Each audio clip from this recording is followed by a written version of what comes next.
시청자 여러분 안녕하십니까? 최근 조선중앙텔레비전에서 방송된 프로그램을 분석해 북에 대한 다양한 정보를 편견 없이 선입견 없이 바르게 전해드리는 북녘의 하루 김창현입니다.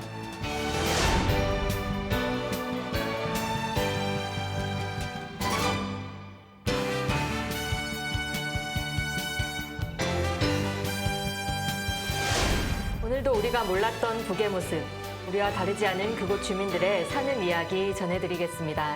반갑습니다. 이은혜입니다.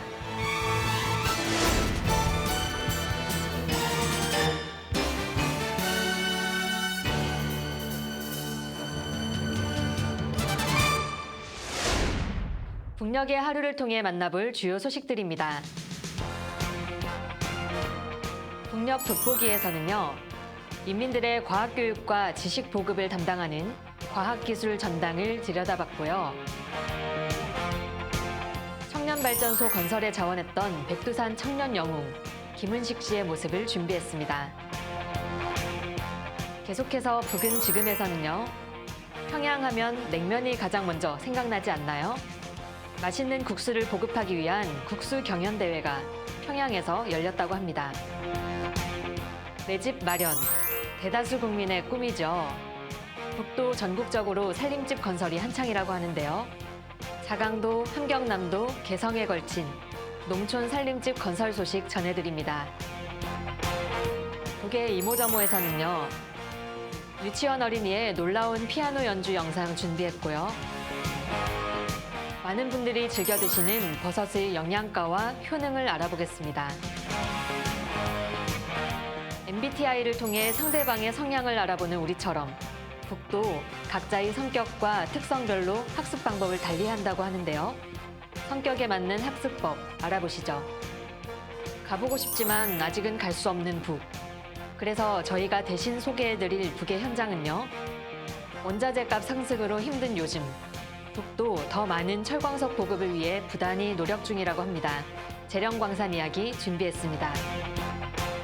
무려 30년간 오수 정화소에서 묵묵히 일해온 림금철 씨를 오늘의 인물에서 만나보시죠.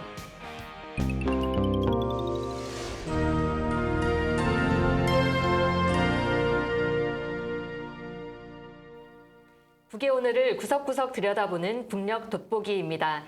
북이 전인민의 이과화를 추진하고 과학기술 발전을 도모하고 있다는 거 여러 차례 말씀드렸죠. 이런 흐름에서 2015년 10월 28일 평양시 랑낭구역 쑥섬에는 과학기술 전당이 문을 열었습니다. 인민들은 그곳을 찾아 과학기술을 공부하고 전자화된 과학자료, 도서를 열람하고 있다고 합니다. 그런데 쑥섬, 혹시 역사 공부할 때 들어본 적 있지 않으신가요? 맞습니다. 1948년 4월 남북 정당 사회단체 대표자 연석회의가 열렸던 곳이지요. 남에서는 김구, 김규식, 홍명희, 조소왕 등 지도자들이, 북에서는 김일성, 김두봉, 남로당의 박헌영 등이 함께 모여 통일된 정부를 만들려고 토론한 그야말로 역사적인 자리입니다. 북에서는 이를 기려 통일 전선탑을 쑥섬에 세웠고요. 알다시피 이 노력을 마지막으로 남과 북은 각각 정부를 세웠고, 그리고 전쟁을 치른 아픈 역사를 안고 있습니다. 통일을 바라는 우리 민족 모두에게 의미가 있는 곳이네요. 쑥섬의 과학기술 전당 모습도 궁금하시죠? 함께 보시겠습니다.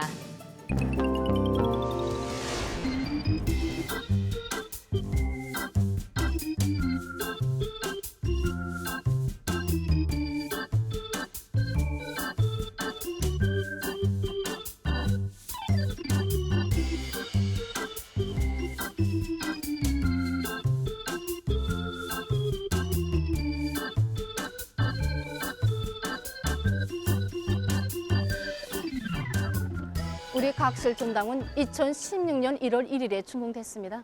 그래서 이날 경의하는 청비서 동지께서는 우리 과학기술 전당에 몸소 나오시어 준공 테이프를 끊어주셨습니다. 그래서 우리 과학기술 전당은 개관 후 과학자, 기술자, 근로자들, 청소년 학생들을 대상으로 과학기술 보급 사업을 활발히 진행했고, 발전하는 시대 요구에 맞게 자료들을 부단히 갱신하면서 정보 봉사 수준을 높이기 위한 실질적인 대책들도 세워나가고 있습니다. 일종의 과학 전시관 겸 정보 도서관이네요. 네, 기초과학기술관, 과학탐구관, 첨단과학기술관, 응용과학기술관 등으로 구성되어 있습니다. 각각의 관은 다양한 구역으로 나뉘어 기초과학 지식, 선진과학기술, 과학자의 업적들을 전시하고 있고요. 볼거리가 꽤 많을 것 같은데요. 특히 학생들에게 교육적 효과가 높을 것 같습니다. 그럼 잠깐 과학기술 전당을 찾은 학생들의 모습을 보실까요? 그러고 보면 나이도 다르고 서로 다른 학교에서 왔지만 모두 수학의 세계를 찾아온 셈입니다. 이들이 오늘 특별히 관심을 둔 곳은 수학학습이라고 합니다. 그럼 이들은 오늘 무엇을 배우게 되겠는지.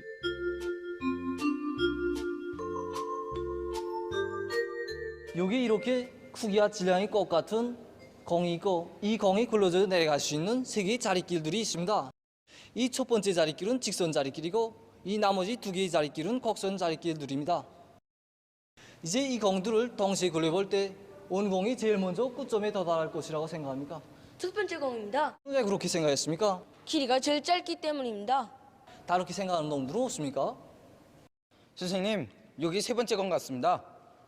예, 그러면 이 세 개의 공이 동시에 도착하리라고 생각하는 놈들은 없습니까? 시연이 굴려봅시다. 그럼 제 거 가시지 않습니까?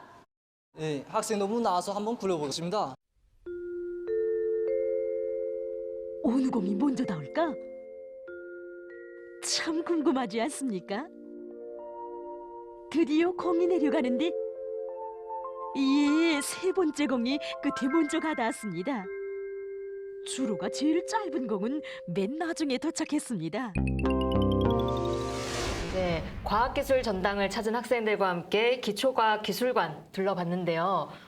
그냥 전시만 하는 게 아니라 현장에서 교육도 진행하고 있네요. 네, 뭐 볼거리도 풍부하고 체험 프로그램, 교육 프로그램 등 아주 다양하지요. 네, 또 북이 전 인민의 과학기술 인재화를 추진한다고 했으니까 이 전당을 찾은 사람들도 꽤 많이 있을 것 같아요. 네, 열람자 또 참관자들 해서 수백만 명이 이미 다녀갔다 하고요. 실제로 또 거기 오지 않아도 이 전국적으로 과학기술 자료를 또 이렇게 보급하는 역할도 하는 것 같습니다. 전국적으로요? 네. 그러면 가령 홈페이지를 통해서 자료를 공개한다 이런 뜻일까요? 개별적인 이용 수준을 넘어서요. 이 전국적으로 지식 보급 체계를 구축한다 이렇게 봐야 될 것 같습니다. 네. 그러니까 기업소, 공장, 농장, 학교 이런 곳에 과학기술 보급실을 만드는 거죠. 이걸 하나의 망으로 연결하는 거예요. 그래서 최신 과학기술 자료를 보급하는 거죠. 과학기술 전당 홈페이지에 열람 건수만 해도 수천만 건이 이른다고 해요. 그래요. 그러면 과학기술 전당의 홈페이지가 한마디로 북의 어떤 과학기술 부문의 허브 역할을 하고 있다. 이렇게 볼 수 있겠네요. 자료도 보급하고 소통, 교육까지 담당하는. 그렇죠. 그 과학기술 전당은 배움의 전당을 그 사명으로 한다. 뭐 이렇게 표현하고 있으니까요. 아무튼 과학기술 인재 강국 실현에 크게 이바지할지 한번 좀 지켜봐야 될 것 같습니다. 네. 네. 다음 돋보기입니다. 북에서는 천리마 운동에서 비롯된 천리마 정신, 고난의 행군에서 비롯된 강계 정신처럼 기념비적인 성과에 대해 명칭을 붙이고 그 정신을 따라 배우는 문화가 있죠. 맞습니다. 그 시대를 대표하는 시대어 또는 역사어라고도 하지요. 시대를 들여다보는 창문이라고도 할 수 있습니다. 백두산 영웅청년발전소 건설에서는 노력 영웅이 무려 51명이나 배출되었다고 하는데요.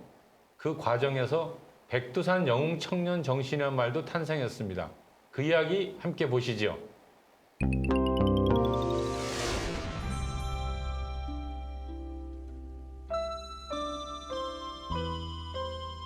아버지, 영웅이란 어떤 사람이나요? 어린 딸에게서 자주 이런 질문을 받곤 합니다.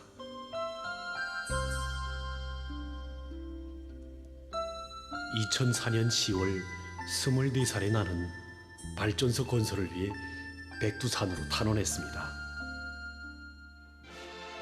전국 각지에서 수많은 청년들이 너도나도 백두산으로 모여들었습니다. 그러나 건설의 나날은 순탄치 않았습니다.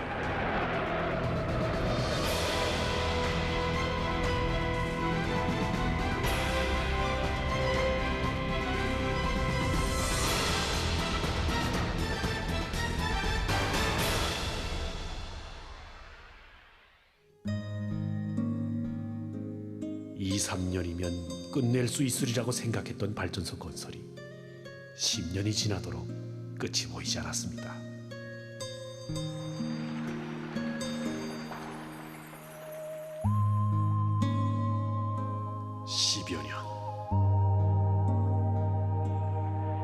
한두 해도 아니고 10여 년 세월 살을 에이는 북방의 혹한 속에서 나는 못해본 일이 없습니다. 돌격대원 명단에 나란히 이름을 써놓았던 동무들도 하나둘 떠나가고 내 동생마저 이 오빠를 기다리다 못해 가정을 이루었습니다.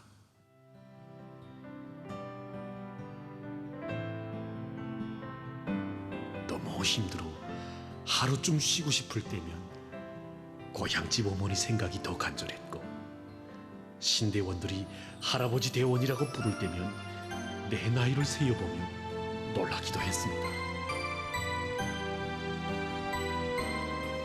그렇다고 해서 남들처럼 특출한 위후를 세우지도 못했습니다.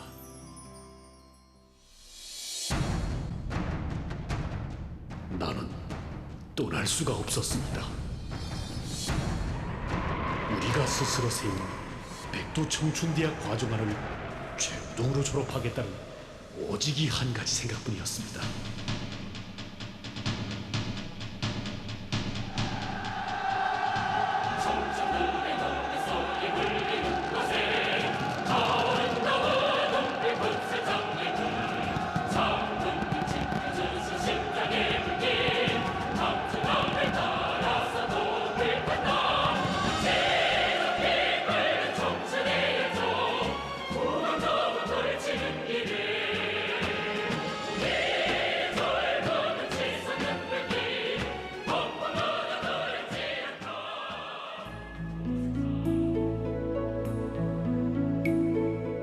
아버지, 용웅이란 어떤 사람이나요? 어떤 사람이나요? 어떤 사람이나요?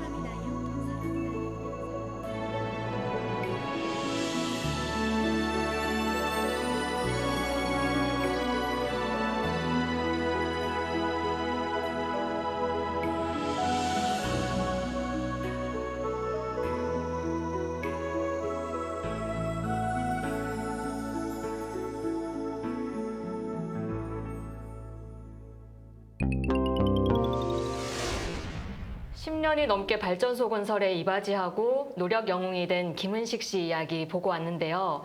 일단 백두산 청년 영웅 발전소 소개 좀 해주세요. 네. 양강도에 지어진 3개의 계단식 수령 발전소입니다.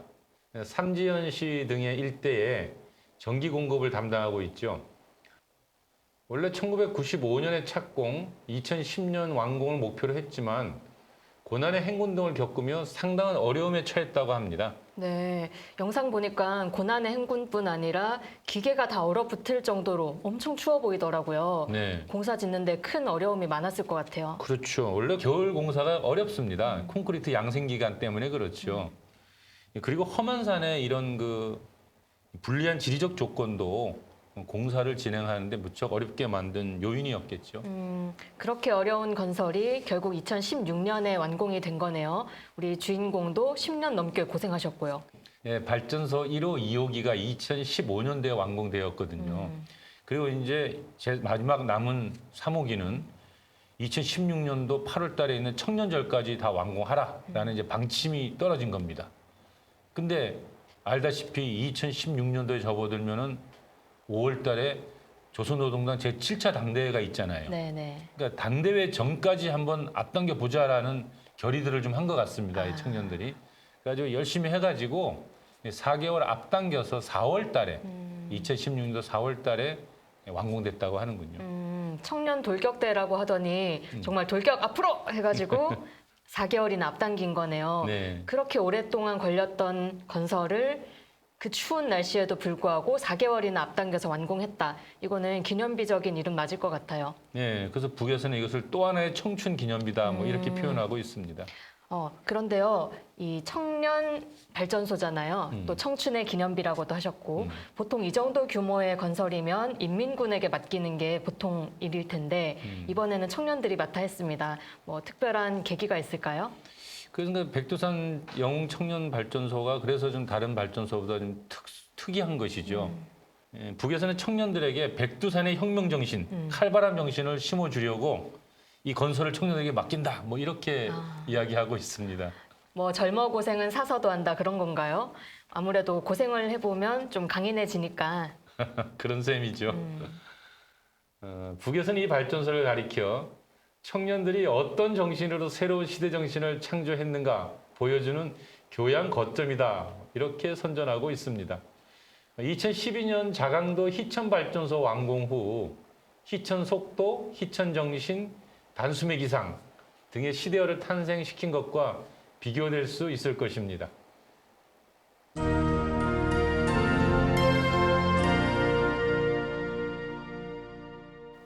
최근 보도된 북의 소식을 전하는 북은 지금입니다.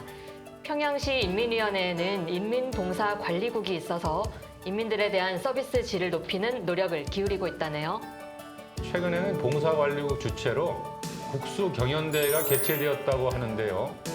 우리 남쪽에서도 평양냉면 많이 드시지요? 그 맛과 멋이 어떨지 궁금하지 않으십니까? 함께 보시지요. 평양시 인민위원회 인민봉사관리국의 주최로 평양시 국수경연이 17일에 진행됐습니다. 평양냉면의 고유한 맛과 전통을 더욱 살리고 요리 가공 기술의 전문화 수준을 높이기 위한 데 목적을 두고 진행된 경연에는 평양시 인민위원회 인민봉사관리국 산하 구역 종합식당들에서 선발된 우수한 요리사들이 참가했습니다. 평양냉면과 록도지짐을 비롯해서 지종 요리들을 제정된 시간에 만들어 내놓는 방법으로 진행된 경연은 전문가 심사와 군중 심사로 나누어 진행됐습니다. 경연에서 참가자들은 인민들에 대한 봉사활동 과정에 토득한 가공 방법과 묘기들을 적극 활용해서 반죽과 누르기, 꾸미 가공, 그리고 말기와 고명들에서 평양냉면의 맛과 향기를 잘 살려내놓았습니다. 경연에서는 대동강구역 종합식당과 선교구역 종합식당, 소송구역 종합식당이 우수한 평가를 받았습니다. 역시 평양냉면의 본고장답네요. 다음 소식입니다. 평양뿐 아니라 전국 각지 농촌에서도 살림집 건설이 한창이라고 하네요. 네, 북은 올 새해부터 사회주의 농촌 건설을 강령으로 세우고 농촌 살림집 계획을 제시했는데요.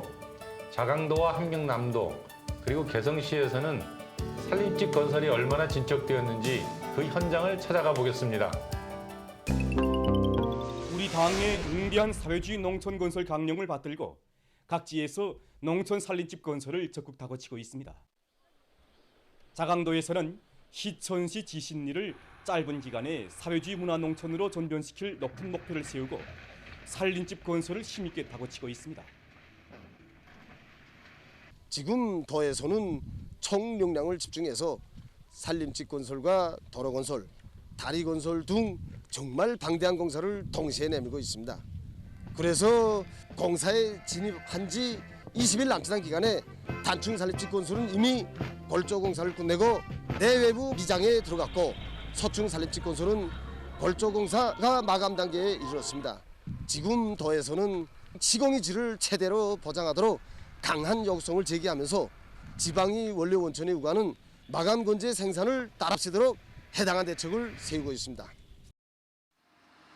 함경남도의 많은 시군들에서도 농촌 특유의 문화 발전, 우리식의 새로운 발전을 이룩하기 위해서 농촌 건설에 힘을 넣고 있습니다.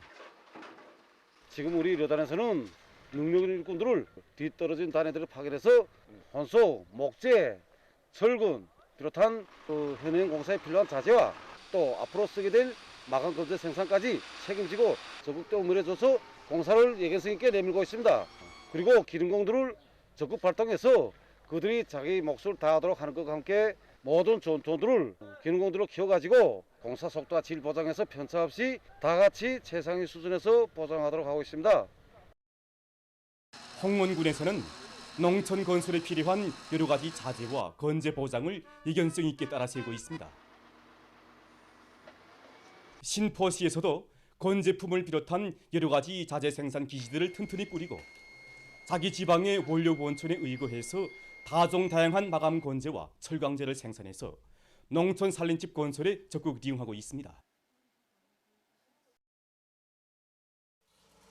개성시에서는 더욱 앞리의 농촌 살림집 건설을 짧은 기간에 끝낼 목표를 세우고 건설 역량과 수단들을 총동원해서 살림집 건설을 줄기차게 내밀고 있습니다. 농촌 살림집 건설을 최단 기간에 질적으로 또 우리 농민들이 실제로 좋아할 수 있게 끝내기 위해서 지금 전투초지과 지, 경제선 등을 빈틈없이 완강하게 밀고 나가고 있습니다. 건설 대상별, 공정별 기능공 대회를 부단히 보충해주고 또 이거 앞선 공법들을 즉시에 공유하도록 하면서 건설 장비들과 기공들도 이견성 있게 미리미리 보장해주고 있습니다. 북은 지난해 말 조선노동당 제8기 제4차 전원회의에서 가까운 앞날에 전국의 모든 농촌마을을 삼지연시 수준의 사회주의 이상촌으로 만들겠다 이렇게 결정했습니다. 올 2월 8일에는 9년 만에 건설부문 일꾼 대강습회를 열었는데요. 여기에서 농촌 살림집 건설을 최우선 순위에 놓고 무조건 집행하기로 했답니다. 그렇게나 강조한다고 하니 올 연말쯤 되면 새롭게 바뀐 농촌 모습들 연이어 선전되겠네요. 그때 또 소식 전해드리겠습니다.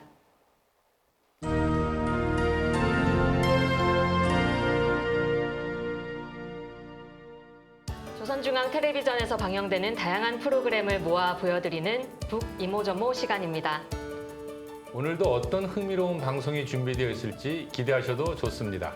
먼저 음악 한 곡 듣고 갈까요? 유치원 어린이의 동화 그림책 피아노곡 연주입니다.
다음은 건강 상식입니다.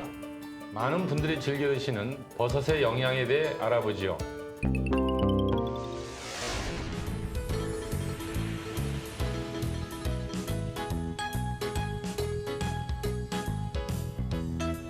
먼저 보솥의 용량가에 대해서 보기로 하겠습니다. 보솥은 우선 단백질 함량이 매우 높습니다. 자료에 의하면 보솥의 단백질 함량은 30% 이상으로서 일반 남새나 과일에 비해서 3 내지 6배 높은 것으로 됩니다. 특히 단백질을 이루는 아미노산 구성이 매우 적은데 인체의 생명 활동에 반드시 필요한 필수 아미노산이 8가지나 들어 있습니다. 보솥은 또한 비타민과 각종 광물질들을 매우 풍부하게 함유하고 있습니다.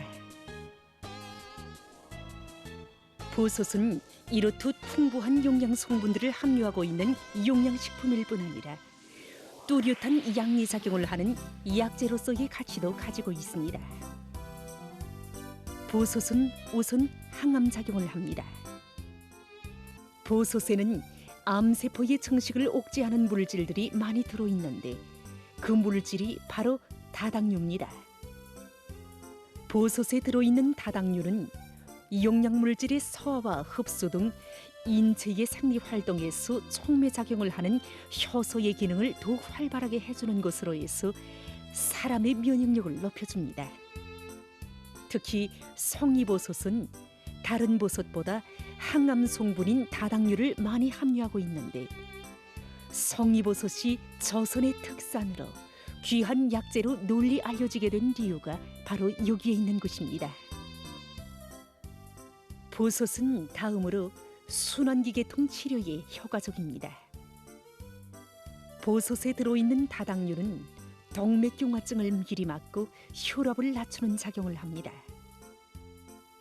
버섯은 또한 열량이 낮아서 비만증 치료에도 매우 좋습니다.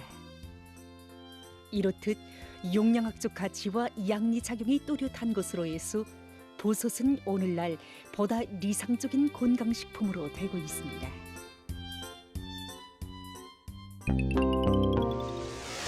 북에서는 1등을 한다는 표현을 1번수가 된다 그렇게 표현하는데요. 1번수가 되고 싶은 것은 북이나 남이나 다르지 않겠지요? 그런데 그 1번수라는 게 하고 싶다고 다 되는 건 아니잖아요. 공부에도 요령이 있다 또는 자기에게 맞는 방법이 있다고 하는데요.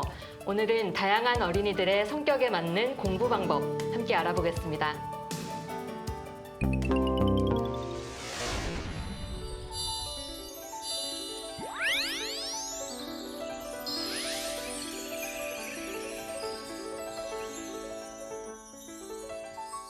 학생 동무들, 1번수가 되길 바라는 것은 동무들 누구나의 마음일 겁니다.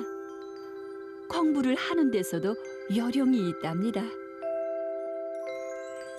그럼 이번 시간에는 성격이 서로 다른 동무들에게 어떤 학습 방법이 효과적인지 그에 대해서 보기로 하자요.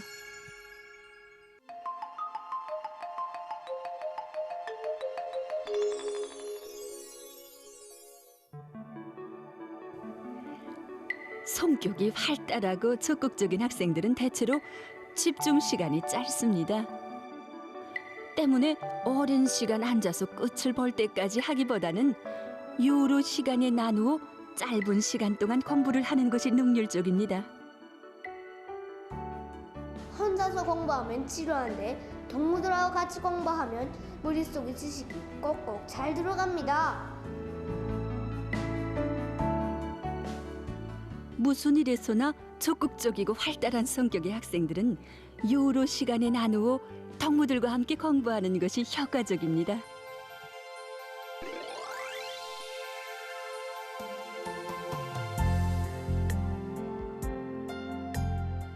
경쟁적인 분위기 속에서는 쉽게 눌리우므로 화목한 분위기 속에서 공부하는 것이 좋습니다.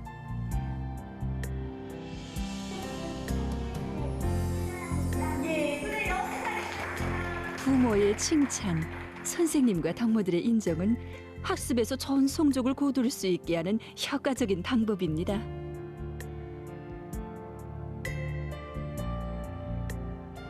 배운 내용을 곰곰이 생각하면서 복습도 하고 그리고 예습도 합니다. 이렇게 하니까 머릿속에 쏙쏙 잘 들어옵니다. 이런 성격의 학생들은 수업에 잘 참가할 수 있게 하는 예습과 그날 배운 것을 그날로 꼭 알고 넘어가게 하는 복습을 꼼꼼히 하는 것으로 해서 학습 성적이 높다고 합니다.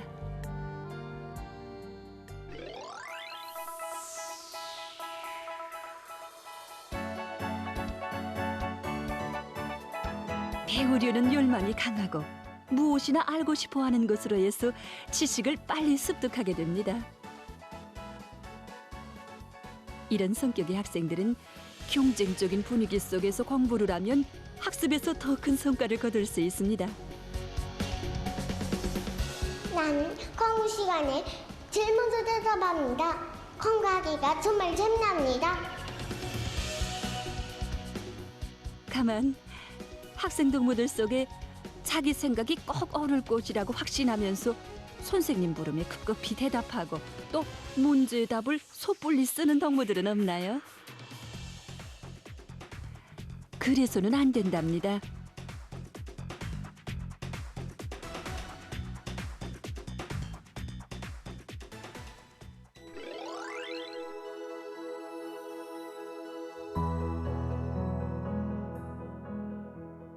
발표하기보다는 혼자 충분히 생각해 보십시오.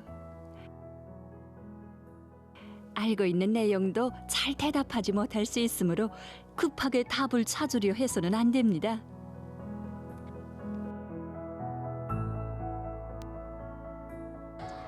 공부 시간에 배운 것을 하나하나 학습장에 쓰면서 공부하면 더 잘 됩니다. 학생들은 아직은 배우는 단계에 있는 동무들이랍니다. 때문에 어떤 물음에나 다 류창하게 대답할 수는 없습니다. 침착하게 생각하면 옳은 답도 찾아낼 수 있고 또 그러느라면 지식이 완전히 자기의 것으로 돼서 발표도 잘할 수 있게 됩니다. 전문가 선생님들의 얘기에 의하면 조용한 성격의 학생들도 동무들과의 학습을 중시하는 것이 좋다고 합니다. 그러는 과정에 성격도 활달해지고 학습 성적도 높아지게 된다고 합니다.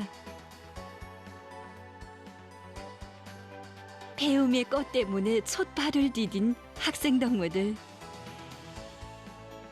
누구나 올바른 학습 방법을 찾고 열심히 공부해 갈 때 학습에서 좋은 성적을 거두게 된답니다.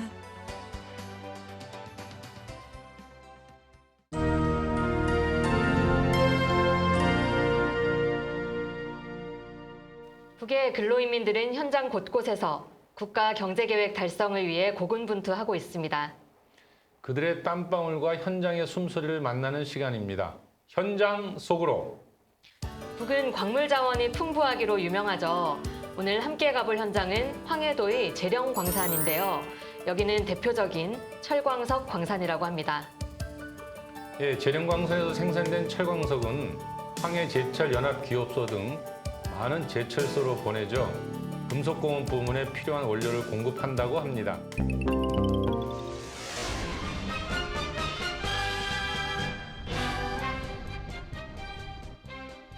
여기도 1211거지이다.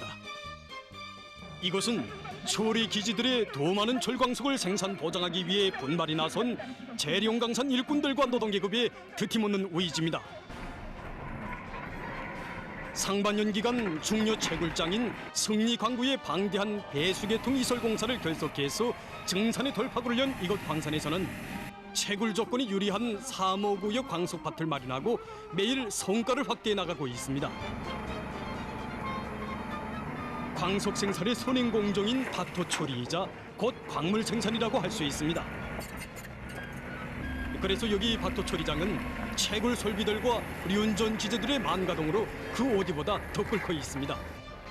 박토를 선행시켜야 더 많은 쇳돌밭을 마련할 수 있고 철광석들을 더 많이 꽝꽝 생산해서 제철소들에 보낼 수 있는 것입니다.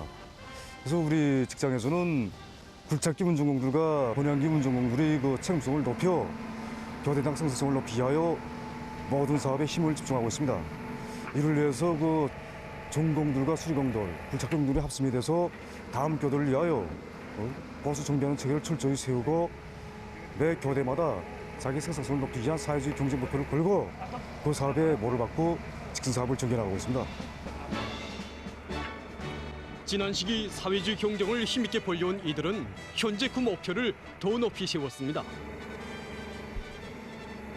특히 채굴이 많은 비중을 차지하는 광산 실종에 맞게 채굴 설비들의 만가동을 보장하는 데 중점을 두고 착종기, 굴착기 운전공들과 자동차 운전사들의 정신력을 적극 불러일으키기 위한 사업에 힘을 놓고 있습니다. 전날 그날 싸우는 거지 왜 전지수성을 보장한 전세대 노병 동지들이 우리를 지켜보고 있습니다. 그래서 우리는 운전대를 우습게 틀어잡고 강물 등산을 내 달리고 또 달리고 있습니다. 그렇습니다. 싸우는 고지에 탄약을 실어 나르는 심정으로 오늘도 쇳돌 중산을 위한 운행길에 양심의 자욱을 새겨가고 있는 수송전사들입니다. 채굴량이 늘어나는 데 맞게 여기 곤양기 운전을 맡은 운전공들도 긴장한 시간을 보내고 있습니다. 설비들의 만가동이자 쇳돌 생산 실적이라는 것을 자각한 이들은 설비들의 점검 보수 체계를 더욱 철저히 세우고 사소한 불량 요소도 나타나지 않도록 책임성을 높여나가고 있습니다. 이번에 우리는 우리 강산의 이 철광석 생산 계획을 시행하는 데서 생명선을 볼 수 있는 이 박터 충족력을 길쭉도 높이기 위하여 정전의 이 대차식 자동차 군량 설비를 광차수로 개조하였습니다. 그래서 이 상부와 하부의 국광장 구조 설계와 또 대차의 바퀴 구조 설계를 우리식으로 또 합리적으로 설계 제작함으로써 이 설비 안전성을 높이는 것과 함께 이 기업소의 박터 처리 능력을 정전보다 1.5배 이상 끌어올리는 이 커다란 성과를 거두었습니다. 광산 앞에 맡겨진 쇳돌 생산 계획은 높고 이것을 시행하자면 제기되는 애로와 난간이 적지 않습니다. 하지만 우리는 자력갱생의 기치를 더욱 높이 지켜들고 맞받아 나감으로써 군속공업부문에 절실히 필요한 원료를 원만히 생산 보상해 나가겠습니다. 그렇습니다. 조건은 오히려 어렵고 수행해야 할 목표 또한 방대합니다. 하지만 경제건설의 1211고지를 다름 아닌 자신들도 지켜섰다는 무거운 책임감을 안고 한 톤의 철강석이라도 더 생산하기 위해 분발이 나선 재령의 미도온 광부들입니다. 지금도 혁명의 연대기들마다의 높은 광물 중산 성과로 당과 수령을 결사옹이해온 재령의 광부들은 새로운 5개년 계획 수행에 관건적 우위를 가지는 올해를 더 높은 광물 중산 성과로 빛낼 일념 안고 기세 좋게 내달리고 있습니다. 북에서는 철광석을 쇳돌이라고 하네요. 이 철광석을 많이 캐어내는 것뿐 아니라 불량품이 없게 잘 가공하는 것, 그리고 원만히 수송하는 것까지 모든 게 다 전투인가 봐요. 네, 그렇지요. 그런데 앞에서 영상을 통해서 1211고지가 여러 번 나오던데요. 네. 혹시 이게 뭔지 아세요? 사실 저도 좀 고민을 해봤는데요.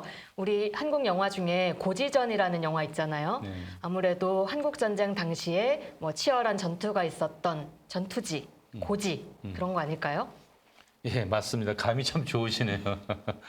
예, 낙동강 전투가 유명하니까 낙동강 전투와 더불어서 이 1211고지 전투도 아주 치열했던 것 같습니다. 최고의 격전지였다는 거세요. 그래서 북에서는 이 사활이 걸린 중대한 문제나 혹은 반드시 쟁취해야 될 과제나 목표를 1211고지라고 부른다고 하네요. 그러면 경제건설에서 1211고지를 재령광산이 지켜섰다. 이 말은 북에서 철광석 생산이 그만큼 중요하다. 이렇게 이해하면 되겠네요. 네, 그렇죠. 북 고유의 표현 방식이라고 보면 좋을 것 같습니다.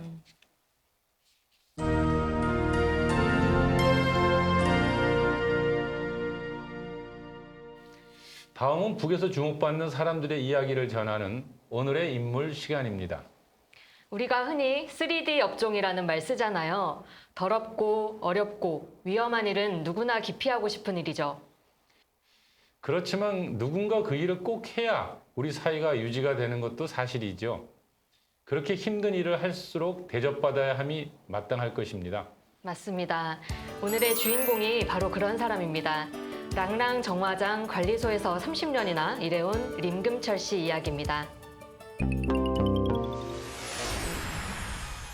우리의 거리는 끝없이 변모되고 있습니다. 명멸하는 밝은 빛은 더욱 더욱 문명해질 우리의 내일을 환히 비춰줍니다. 사람들의 얼굴은 더 밝아졌습니다. 가오치는 걸음마다엔 활기가 넘칩니다.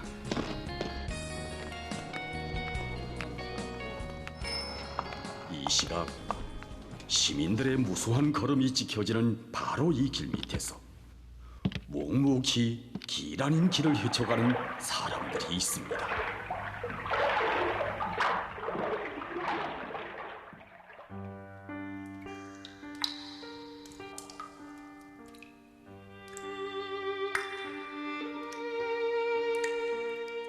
항상 선구자적인 역할을 하고 나는데 처음 배치해서 세법이자동자인데 일을 많이 배웠습니다. 설상서 우리가 하는 일은 사람들의 눈에는 잘 띄지 않습니다. 무조건 해야 될 사업이며 도시와 관련돼서는 매우 중요합니다. 우리 사업소는 통일거리가 서면서 조직된 게 없습니다. 그래서 그때 80명의 제대공인들이 와가지고 지금까지 많은 일을 했습니다. 임금철 동지도 그때 80명 제대군이 배치될 때 한성원입니다. 제일 어린 연장자로서 항상 그 사람들 속에 그 선구자적인 역할을 하고 나는데 2020년 2월에 그 어수 압송관이 터졌습니다. 서슴없이 제일 먼저 뛰어들어가지고 일한다는 게 정말 말처럼 쉬운 일이 아닙니다. 난 처음 배치해서 세법이자동자인데 일을 많이 배웠습니다. 처음 여기 작업장에 나왔을 때 냄새도 세게 나고 막 처음 냄새 맡았을 때 막 오글을 찌푸릴 정도로 그렇게 냄새가 지독했습니다. 그래서 세법이자동자한테 물어봤습니다. 세법이자동지 이 일을 무슨 재미로 수십 년 동안 일해왔습니까? 하고 물어봤습니다. 처음 듣는 질문이 아니었습니다. 세 가정을 이루고 매일 밤 늦어서야 덜머진 작업복을 들고 들어오는 그에게 아내가 처음으로 조심히 물었습니다.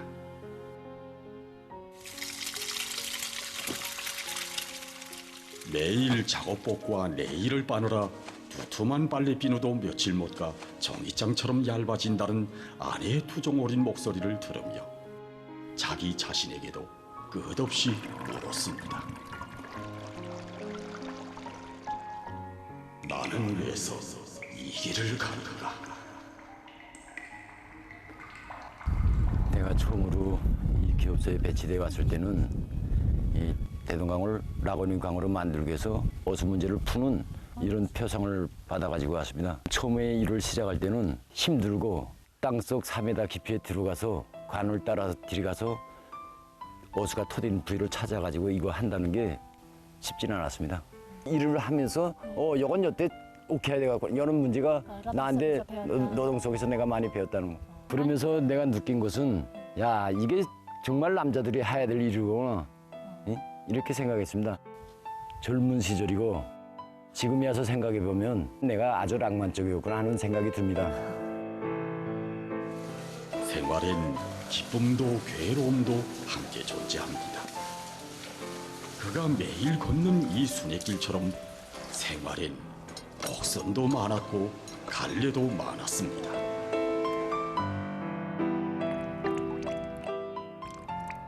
지금은 몇 명 남았습니까? 10명이 남았습니다. 일하는 과정이 힘이 들다고 해서 자기 먹을 알이 있는 자리를 찾아서 가는 사람들도 있었고 편안한 데 가서 같이 생활하자는 동무들도 여러 명 있었습니다. 이게 나라고 왜 생각이 없겠습니까? 자, 집안의 가장으로서 자식들 있고 초가 있고 아버지는 왜 거기만 일생이셔야 되나? 다른 사람들을 다 먹을 알 있는 데로 찾아갈 때 아버지는 뭘 하나? 이 속에서 내가 그 잠시나마 흔들린 적은 있었다. 그러나 다 가게 되면 이 종화장을 누가 지키겠나? 종화장을 또 메고 나갈 주인이라고 나한테 이 처소를 줬는데 무조건 어수가 맑게 정화되어 강으로 흘러들자면 받고 거르고 이렇게 여러 단계를 거쳐야 합니다.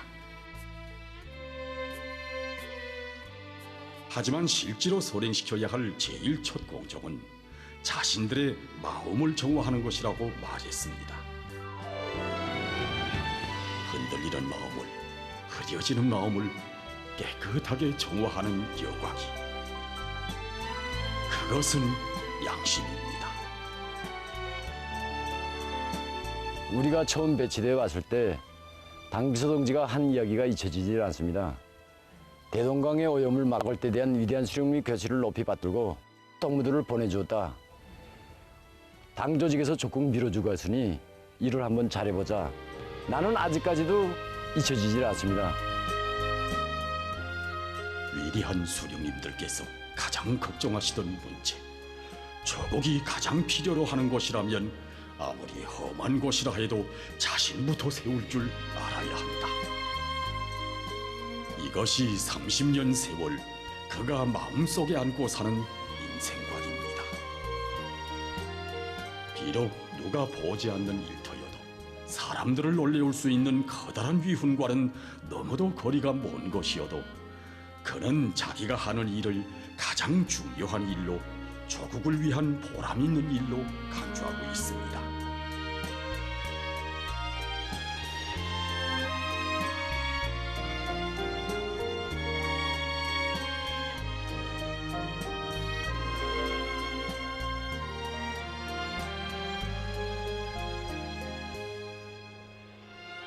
군 30년 동안 정들었던 나의 순회길, 겸해 손에 익은 작업 공구들, 작업반원들과 헤어지자니 정말 마음이 섭섭했습니다.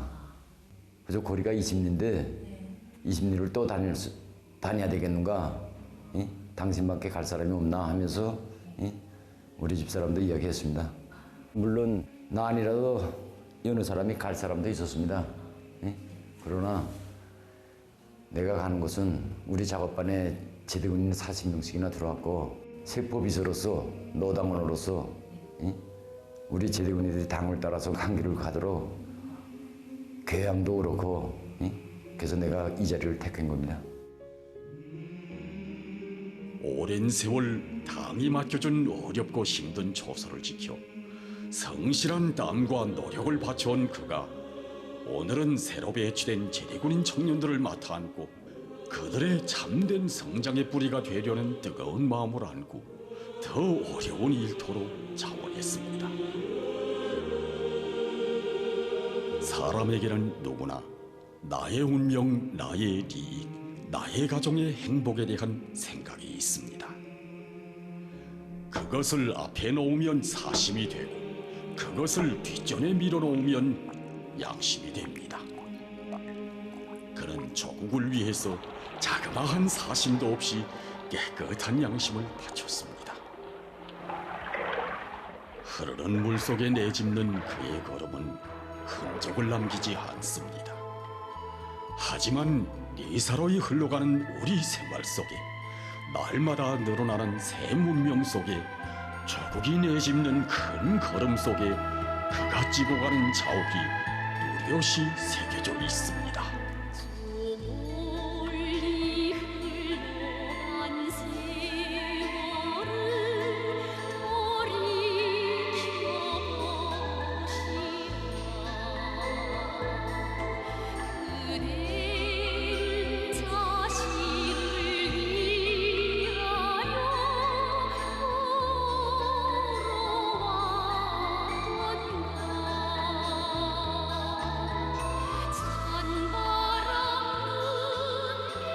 이들 부자가 걷는 길, 아버지가 30년을 걸어왔고 또 아들이 그만큼 헤쳐가야 할 일터는 사람들의 눈에 띄우지 않는 어둡고 험한 곳입니다. 그러나 그들이 사는 집은 온 나라가 인민의 리상거리로 부러움 속에 바라보는 행복의 보금자리 경로동입니다. 아버지, 온 부대가 저를 축하해 줍니다.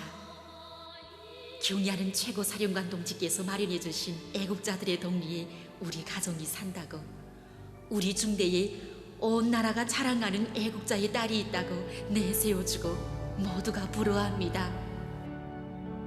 아버지에게서 나는 냄새가 싫다고 학부용 총회에 제발 아버지만은 오지 말아달라고 철없이 떼질하던 이 딸을 용서해 주십시오. 아버지는 제일 평범하고 어디서도 빛이 안 나는 사람이라고 어머니에게 투정질도 많았던 이 딸. 아버지의 옷이 돌머진 것만큼 우리 생활이 깨끗하고 문명해진다고, 번쩍이는 옷보다 작업복을 금지로 여긴다고 매일같이 말하는 아버지에게 그걸 누가 알아주는가고 엎드려질도 했던 못난 이 딸. 아버지의 직장을 애들어 학교에 가고 덕무들에게 아버지의 직업을 말하는 것조차 숨기던 제가 과연 애국자의 딸이라는 부름을 떳떳이 받을 자격이 있을까 하고 저는 온밤 생각했습니다.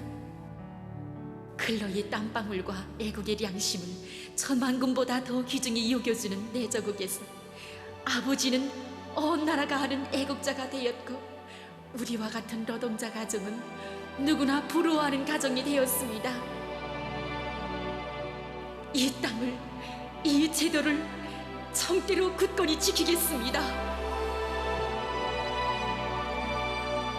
아버지, 나도 아버지처럼 오빠처럼 제대되어 가면 아버지가 한 생을 바쳐 지켜가는 그 처소에 서렵니다. 오늘의 이 감격을 영원히 잊지 않고 애국자들의 덕리의 떳떳한 주인이 되기 위해 나의 모든 것을 다 바치겠습니다.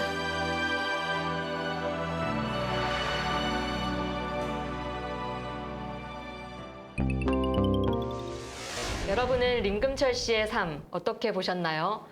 누구나 꺼리는 냄새나는 곳에서 일하지만 삶의 향기는 누구보다 아름답지 않나 그런 생각이 들었습니다. 누구나 어렵고 힘든 곳은 피하고 싶기 마련인데 링금철 씨의 고뇌도 깊었을 것 같군요. 우리나라도 힘들고 어려운 곳에서 묵묵히 제 역할을 다하는 분들이 계시지요. 그런 분들 덕분에 우리 사회가 유지되고 발전하는 것 아닐까요? 이 땅의 모든 노동자들에게 감사 말씀을 전합니다. 이제 작별 인사해야 되겠습니다. 여러분, 오늘도 북과 조금 더 가까워지셨나요? 앞으로도 있는 그대로의 북녘 소식 여러분께 꾸준히 전해드리겠습니다. 잠시 후 김창현의 한마디가 이어집니다. 끝까지 시청해주세요. 고맙습니다.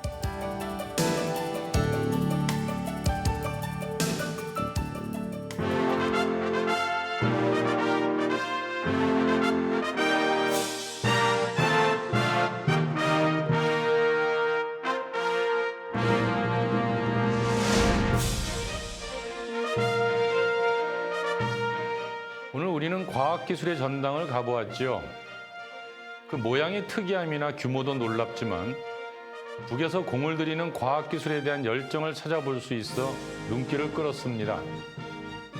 과학기술 지식의 수원지라고 하는 과학기술 전당은 결국 데이터베이스를 구축한 중앙전자도서관이라고 할 수 있을 것입니다. 북은 지금 전민과학기술 인재화를 기치로 내걸고 있습니다. 모든 주민이 대학 졸업 수준의 과학기술 지식을 갖도록 하고 그것을 활용할 능력을 갖게 만든다는 의미인데요. 이를 위해 학교에서 수학과 과학 수업 비중을 높이고 있다는군요. 심지어 전 인민의 이과화를 추진한다니 과학기술 중시 정책에 국가 발전의 사활을 걸었다 해도 과언은 아닐 듯합니다. 이 모든 노력의 목표는 경제 발전이겠죠. 지금 당장에 먹고 사는 문제를 넘어 모든 공장과 농장의 생산 공정을 무인화, 자동화하는 통합 생산 체계 수립을 목표로 하고 있는 것입니다. 나아가 IT, 나노, 생명공학, 신소재 등 첨단 부문의 비중을 높이려는 것이고요. 이 목표 달성을 위해 보다 많은 과학자와 엔지니어가 필요하겠지요. 첨단 설비를 사용해야 할 현장의 노동자, 농민, 관리자들도 과학기술을 익혀야 할 것이고요. 결국 사람의 문제지요. 북에서 과학기술의 어머니는 교육이라고 하는 구호를 앞세우는데 모두 그 이유가 있습니다. 노동력도 부족하고 제재로 막힌 상황에서 선택한 길은 오로지 사람을 길러내자는 것이겠지요. 어찌 보면 오래 걸릴 것 같지만 가장 빠른 길일지도 모릅니다. 우리 민족의 우수한 머리와 놀라운 교육열을 본다면 말이지요. 국력의 하루 김창현의 한마디였습니다.